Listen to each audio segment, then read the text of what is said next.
নমস্কার সবাইকে, প্রতিমা ভেজ কুকিংয়ে সবাইকে স্বাগতম। আজ আমি তোমাদের সাথে টমেটো ভর্তা রেসিপি শেয়ার করব। এখানে আমি 3টা আধা কাঁচা আধা পাকা টমেটো নিয়েছি। এই টমেটোগুলো এবার পুড়িয়ে নেব। তার আগে একটা টমেটোর গায়ে কাঁটা চামিচ লাগিয়ে নেব। কাঁটা চামিচ দিয়ে পোড়ালে তাই আর হাতে লাগবে না। আর আমি কোনো স্ট্যান্ড বসাইনি, সরাসরি পুড়িয়ে নিচ্ছি। একটা একটু পোড়ানো হয়ে গেছে, এবার তার পাশ দিয়েই আরেকটা দিয়ে দিলাম। এটাও ভালো করে পুড়িয়ে নিতে হবে। মাঝে মাঝে কাঁটা চামিচ দিয়ে ভালো করে উল্টে পাল্টে পুড়িয়ে নিতে হবে। টমেটো পোড়ানো হয়ে গেছে, এবার 2টা শুকনো মরিচ পুড়িয়ে নেব।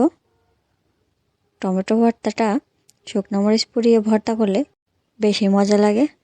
একটা প্লেটে টমেটোগুলো নামিয়ে নিয়েছি। এবার শুকনো মরিচ 2টা সরিয়ে টমেটোগুলোর বাইরের যে পোড়া অংশ সেটা ফেলে দেব। আর টমেটো কিন্তু আমি ছিলার পরে ধোবো না। ধুয়ে নিলে পারে টমেটোর যে একটা পোড়া পোড়া গন্ধ সেটা চলে যাবে। দেখো, একটা ছিলে নেওয়া হয়ে গেছে। একইভাবে সবগুলো টমেটোই ছিলে নেব।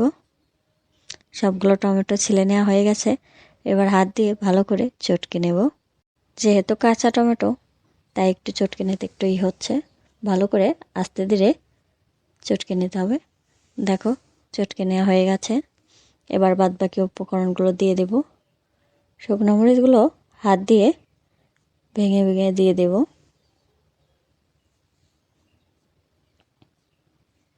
ঝালের পরিমাণটা তোমরা তোমাদের স্বাদ অনুযায়ী দেবে। 2টা মরিচই দেওয়া হয়ে গেছে। দেখো, এবার দিয়ে দেব কুচি করে কেটে রাখা ধনিয়া পাতা, আর দিয়ে দেব সরিষার তেল।